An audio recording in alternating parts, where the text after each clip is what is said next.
స్థానిక 6వ డివిజన్లో టీడీపీ కుటుంబ సభ్యుల ఆధ్వర్యంలో ముగ్గుల పోటీలు, సంక్రాంతి సంబరాలు ఘనంగా జరిగాయి. భారీ ఎత్తున మహిళలు తరలివచ్చి ముగ్గులు వేశారు. ప్రత్యేకంగా నిర్వహించిన డాన్స్ ప్రోగ్రాంలో ప్రదర్శించిన నృత్యాలు విశేషంగా ఆకట్టుకున్నాయి. సిటీ ఎమ్మెల్యే ఆదిరెడ్డి శ్రీనివాస్ డివిజన్లో వేసిన అన్ని ముగ్గులను తిలకించిన అనంతరం ముగ్గుల పోటీ విజేతలను ప్రకటించారు.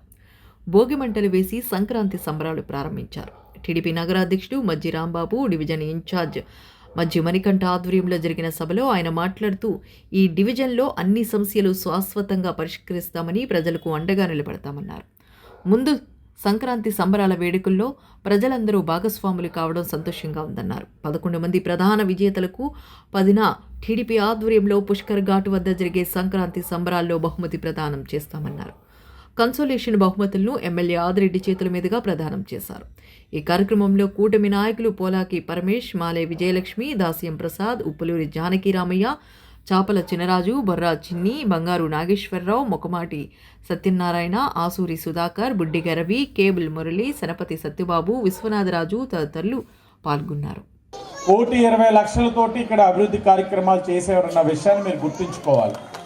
20 సంవత్సరాలుగా అన్నపూర్ణంపేట గేటు నుంచి అక్కడ దాకా అవన్నీ రోడ్డుని మేము వేసామన్న విషయాన్ని కూడా మీరు గమనించాలి. అలాగే ఇంకా శాంక్షన్ అయ్యి పని మొదలు పెట్టుకోవాల్సింది ఇంకా 20 లక్షల వర్కులు ఉన్నాయి.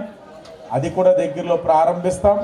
అది కాకుండా 1,67 లక్షలతో ఇంకా పనులు చేసినట్లయితే ఈ వార్డులో అనేకమైన రోడ్స్ కానీ డ్రైన్స్ కానీ అన్నీ క్లియర్ అవుతాయన్నారు. ఆ పనులు కూడా పుష్కరాల లోపే చేసి కూటమి ప్రభుత్వం చిత్తశుద్ధి నిరూపించుకుంటుందని కూడా మీ అందరికీ తెలియజేస్తా ఉన్నాం.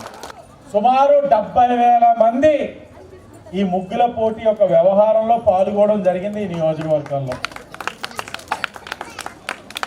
అంటే ఒక విధంగా ప్రతి వార్డులో కూడా సంక్రాంతి సంబరాలు ఒక ఆనందాన్ని తీసుకొచ్చారు తెలుగుదేశం పార్టీ వాళ్ళు. ఉత్సాహంగా మహిళా మనులు పాల్గొన్నారు. చాలా సంతోషం అనిపిస్తూ ఉంది. తప్పకుండా భవిష్యత్తులో మీరు ఇచ్చిన స్ఫూర్తితో మరింత ఉత్సాహంగా పనిచేస్తాం. ప్రభుత్వ పరంగా చేయాల్సినవి చేస్తున్నాం. భవానీ చారిటబుల్ ట్రస్ట్ నుంచి చేయాల్సిన కార్యక్రమాలు చేసుకుంటూ వెళ్తా ఉన్నాం. ఒక దేవాలయ నిర్మాణం కానివ్వండి, చర్చ్ నిర్మాణం కానివ్వండి, ఏది అడిగినా కూడా మా భవానీ చారిటబుల్ ట్రస్ట్ నుంచి చేస్తున్నాం. 10 రోజులు 12 రోజుల ముందే ఈ సంబరాల్ని తీసుకొచ్చిన మన యువ కిషోరం ఆదిరెడ్డి శ్రీనివాస్ గారు. ఎందుకంటే రాను రాను పల్లెటూళ్ళకు పరిమితం అయిపోతున్న ఈ ఏదైతే మన సాంప్రదాయం ఉందో ఆ సాంప్రదాయాన్ని ఎప్పుడు కూడా వదలకూడదన్న ఉద్దేశంతో గత 7 సంవత్సరాలుగా ఈ కార్యక్రమాలు నెరవేరుస్తున్నారు. అలాగే 5 సంవత్సరాలు మన ప్రతిపక్షంలో ఉండగా చేసాం.